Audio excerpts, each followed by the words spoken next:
it's Shay, and today I am back with another video. And I know it has been so long. It's been what, August, September, October, November. It is December right now. It's been 5 months since I've done a video. So today's video is really gonna be like kind of about boot camp, but not really, because you know, like all the basic boot camp videos and everything that happens. Everybody knows everything that happens, but I'm not really gonna go over each week or whatever. I'm gonna kind of do like a COVID edition, just the things that changed. And yeah, so if you want to hear about my COVID edition boot camp, stay tuned. Let's start with the fact that when I left from home, and I went to the airport, got in the airport. We sat in the airport for a little bit, and I guess we waited for like enough people so we could ride in the bus. We got on the bus. Okay, first, got off the plane. I had some McDonald's because my people at MEPS told us that we could not eat until we landed in Chicago. So we got some McDonald's. I ate. That was the last thing I ate, and it's crazy. That was the first thing I ate when I got. The first thing I ate when I left RTC Great Lakes. So anyway, so yeah, we got McDonald's, and then we went to the USO, but it wasn't really the USO. It was just like a hallway. So we went to the hallway. We stood in a line, and they took our like foot size, shoe size, bra size. They took your like shirt size, your pants size. Then they asked for your social security card, your driver's license, and they give you a bag lunch. So they do all that. They write all that down. They write your name, social security number, everything. You get your bag lunch and you sit on the floor. You can eat your bag lunch. I recommend you save it. Please, I recommend you save it. If you have snacks, you can bring them. And I'm gonna get to why. Okay. We got on the bus. They drove us to Great Wolf Lodge. We did not go to Great Lakes at all until it was time to go, for boot camp. We went to Great Wolf Lodge. And then you stand in line with your phone, and this is the point where they're like, okay, call your parents and tell them that you're not coming back. You made it, right? Call them, hey mom, I made it. Blah blah blah. Okay, bye, right?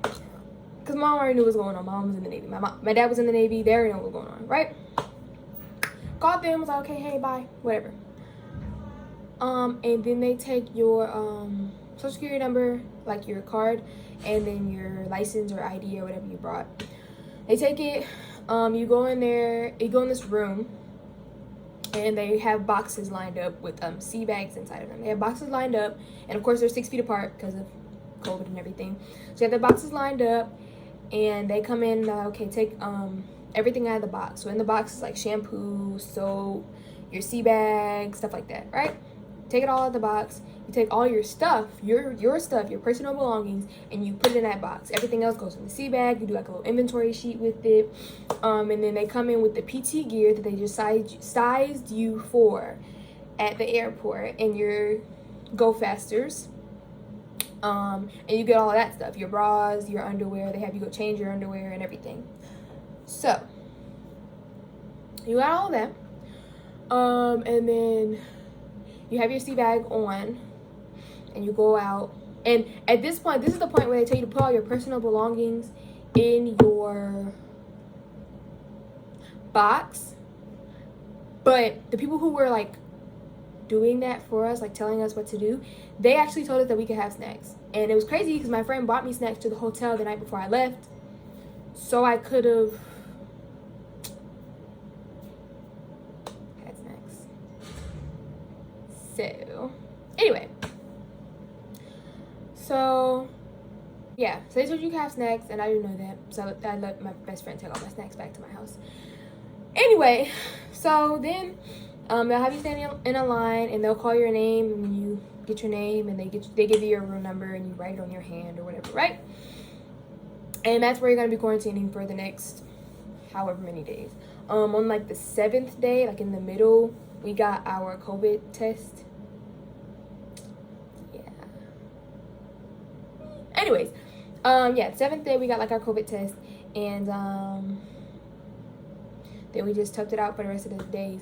And when you were in that room, you're gonna be so ready to go to boot camp. I was so ready to get to boot camp. I was ready to get out of here. I'm sick of being in this room every day, all the time. And it was so bad. I was ready to go. So finally you get to go.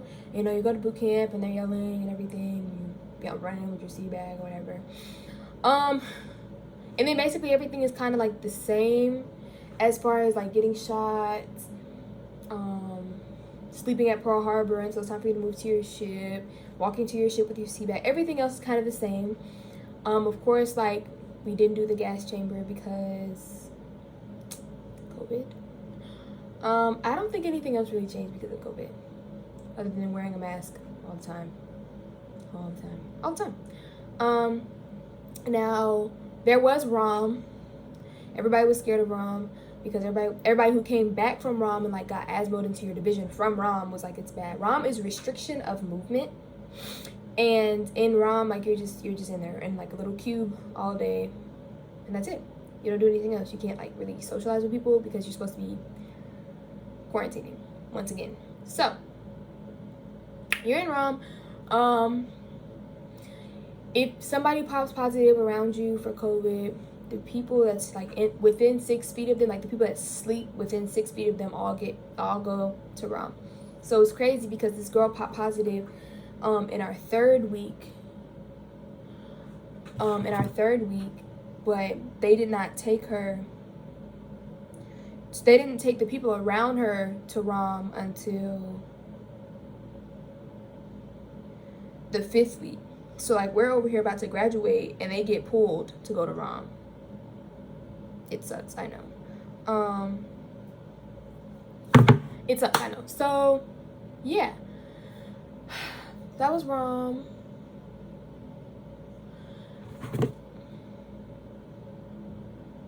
Sorry. Anyways, so yeah, so we had 16 people get ROM'd on like, boot camp was only 6 weeks. So we had 16 people get ROM'd a week before we graduated. And then they went back to a 2-tech. It sucks. Yeah. So, like, as of changes for, like, the PFA, there's not changes to it, like, except for planks and everything.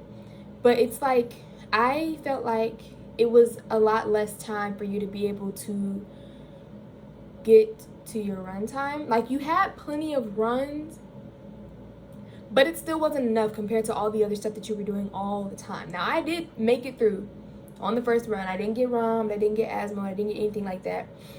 But it was just kind of hard. Like, so for some people, it really wasn't enough time. Like, definitely if you weren't eating right, it's going to be hard. So, yeah, that was really hard. Yeah. I feel like there wasn't really enough time to be able to, you know? And then, like, there was one point in boot camp where we, like, ran out of toilet paper. Like, there was no toilet paper in the ship, and they were saying there was no toilet paper on the base. So we just didn't have toilet paper. We were using paper towels. Usually people say that the food at boot camp is good, but they were running out of food all the time. So I don't really know. It was kind of crazy just because of COVID and everything that was going on. So yeah, that was something different. I think that's kind of it, other than just it being just different. I mean, it's not going to be the same because of COVID, so you're wearing masks all the time and everything like that.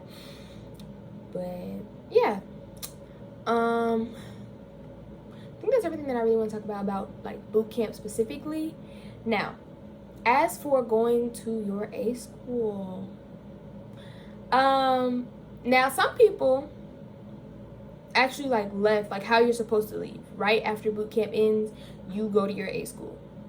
Some people left like that. Like, a good amount of my division actually left right after we graduated, which is what you're supposed to do, right? But for me, I'm going overseas. I'm not really allowed to say where I'm going yet, I don't think. I mean, you'll find out eventually because I'm gonna make a video. But I was going overseas, so I had to get shots on my 5-tech 2-day to go overseas.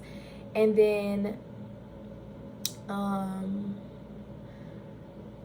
I had to do like a financial screening, which I did on the same day, but for some reason it took like 3 weeks for my stuff to get cleared for me to leave. So I was in my compartment for a week. I still couldn't have my phone because I was on the recruit side. So I couldn't have my phone. I was just in the compartment. Sometimes our RDC would like take us to the gym or take us to the track just to try to get us out of the compartment, because we were literally just sitting in there all day. We did not have anything to do at all. So after being in my compartment for a week, I went to the gym. We merged the divisions, because like it was like 3 female divisions, and they only had a couple of people. Each division only had a couple of people left, so they just merged all of us, and we were in there for like 2-3 days before everybody who wasn't leaving anytime soon went to THU. And me, I was not leaving anytime soon, so I went to THU. So I was in THU for 2 weeks, doing nothing, picking up leaves every day. That was it. Just doing whatever they told me to do, basically. Just there, not knowing what's going on with my stuff, why it's taking so long, whatever, right? So then after I was there for like a week, because really I was enjoying THU for the first week. I was like, okay, I'm happy, you know, I get to buy snacks, I can kind of be on my own, I can kind of do whatever I want, not do whatever I want to do, because you still have to work for a certain amount of time, but once you're done working, you can kind of do whatever you want, you know. So I was like, okay, I'm happy that I kind of get to do what I want to do, you know, kind of get to have a little bit of fun. So yeah, but then after that week, I'm trying to think about Christmas, because like I graduated October 8th. So after like a week of being in my compartment and then a week of being at THU, I'm starting to think about Christmas. I already know that my A school is 5 weeks long. So I'm trying to think about, okay, I need to get here in this amount of time, class up in this amount of time, so I can be able to go home for Christmas, right? Anyway, so I went to like medical to see what was going on with my medical records. They had already been at transfers. Dental already went to transfers. So I really just was waiting for it to be cleared, signed, whatever, right? So that happened, and then I left for Pac Fleet. I was at Pac Fleet for like a week and a half ish. Now Pac Fleet is basically just like ROM, except you have your phone. But there's no point in having your phone because there's no service in there anyways. So you're just there and you're waiting and you're hearing people get called to leave, and like there's people coming from ships to where you're at. Like if they're supposed to be if they were supposed to leave and like their flight got canceled or something, because they were only doing military flights and military flights got canceled all the time, they would come to Pac Fleet. And the crazy part is sometimes they would come to Pac Fleet, right? And they're going to the same place as you, and they leave before you, and you'll still be there, right? So the first thing we heard when we were getting there was people who were going to Groton, Connecticut. I was going to Mississippi, because where my high school is. But people who were going to Groton, Connecticut, they was like, oh, yeah, you're going to be here until Christmas because it's backed up, right? So they were preparing to be there till Christmas. They were telling people in Mississippi, they was like, oh, you're probably not going to leave for a long time because there was like a hurricane in Mississippi by the time I got there, or something going on, a hurricane or something like that. So they were like, you probably won't be leaving for a while. So be prepared to settle in, right? We were only there for a week and a half. But the way that they do things, it makes it feel so much longer. Like that you have to go to Chow, so you have to march to Chow all the time for breakfast, lunch, and dinner. Sometimes somebody will do something stupid and they secure charging stations, so you can be on your phone but you can't use it. And then they have something where it's like you can't be on your phone for a certain period of time during the day, like a block of time during the day, and you're cleaning or you have to read a book. You have to find something to do, because literally you're cleaning your small little box that you live in with your roommate, with your rackmate, every single day. You're cleaning the same thing every single day, or you're cleaning the head, or you're cleaning the showers, which were portable showers that did not get hot water at all. The water pressure was really bad too, but they were portable showers. So yeah, it was bad. It was really bad. It wasn't like, it was bad, and it made people sad and upset, and especially for the people who knew they were gonna be there for a long time. So anyways, so sometimes they would have people leave. They're like, okay, this group of people, you know, you're flying out to go to your A school. people get excited. Hey, yeah, you know. Next day comes, they get ready to fly out. They leave, right? Everything goes on as normal. You know, we get more people from THU and whatever, and they come back. The people that left come back because their flight was canceled, because military flights get canceled all the time. So they'll leave. We get more people from THU who's getting ready to leave, and then those people come back. So then we got to find places for these people to stay, because we got people that came back and we got new people that just came from ships, from THU, from wherever they're coming from. So it was just a lot of all of this for them to be trying to restrict stuff, because the Navy was the only branch doing military flights, and that's it. Other branches were doing commercial flights because they needed to get people out of boot camp so they could get more people in. And the Navy is just pulling people in but wasn't really getting people out. So people were just stuck there. Like, Pac Fleet was full. So Pac Fleet was full. THU was full. So people were only gonna really be staying in their ship with nothing, you know? It was just really crazy. I think they might have fixed it now. I'm not really sure. I don't know what's going on. I hope they fixed it, but you never know. I'm not over there, so I don't really know what's going on. I don't know anybody over there, so I don't know. But yeah, so that's what happened. So I didn't get here until November 9th. This is my A school. My A school's in Mississippi. I didn't get here until November 9th. So I graduated October 8th. I did not get to my A school until November 9th. So I was in RTC Great Lakes doing absolutely nothing for a month.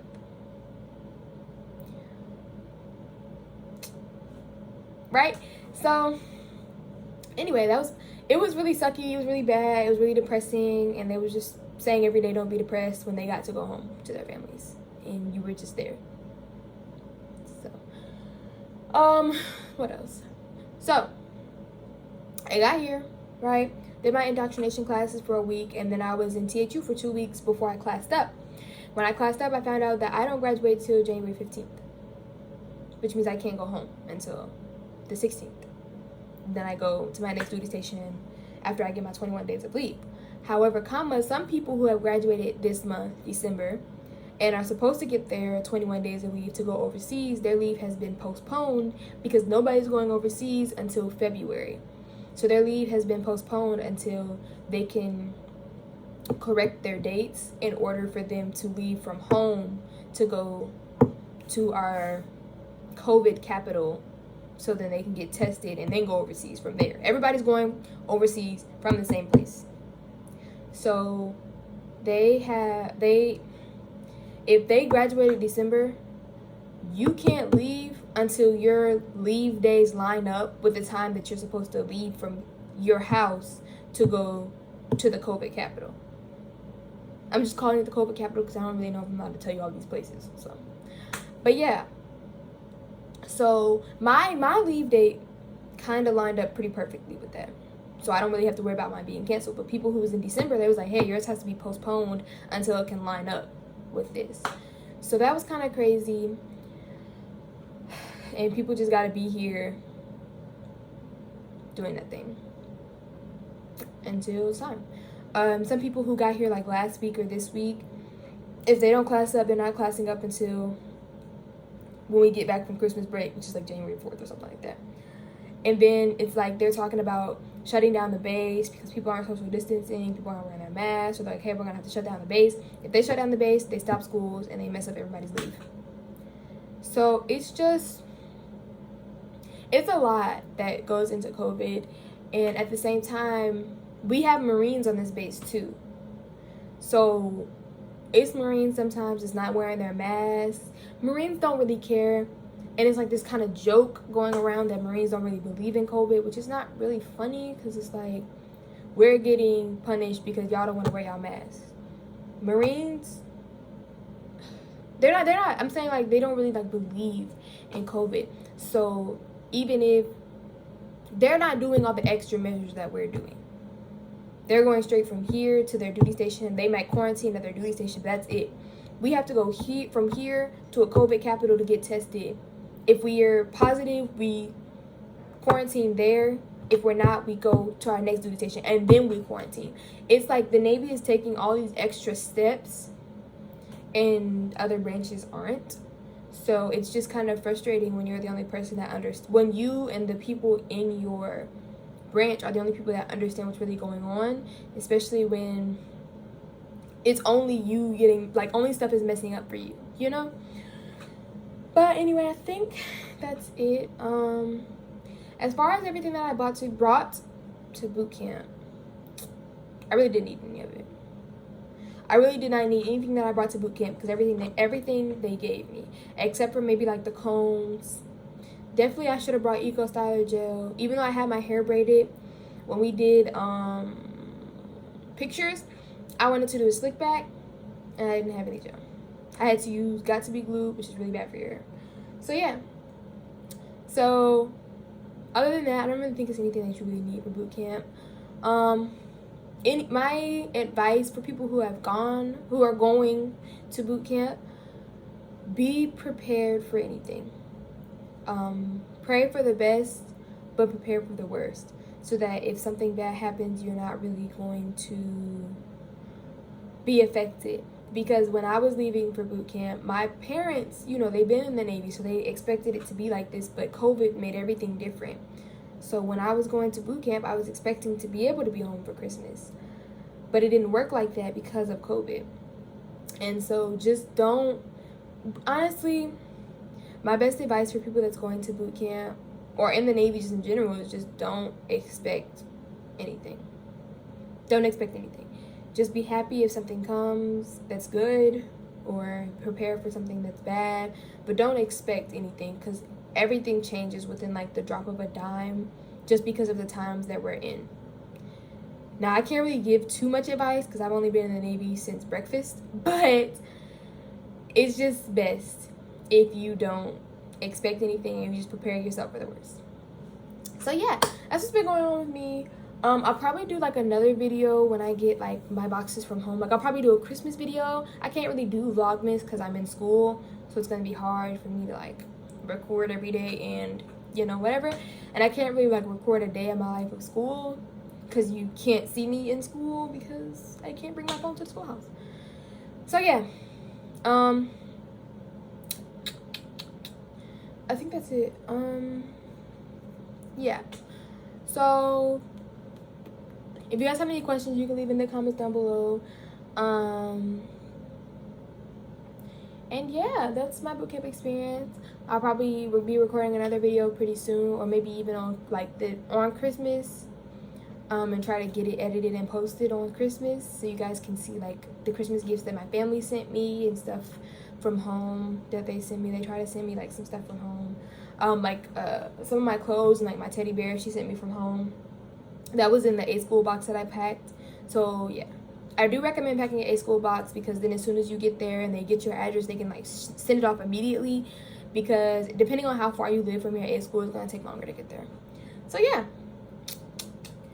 that is all that I have to say. Maybe I might do like a room tour as my next video. And yeah, Navy Sailor 2020. Bye.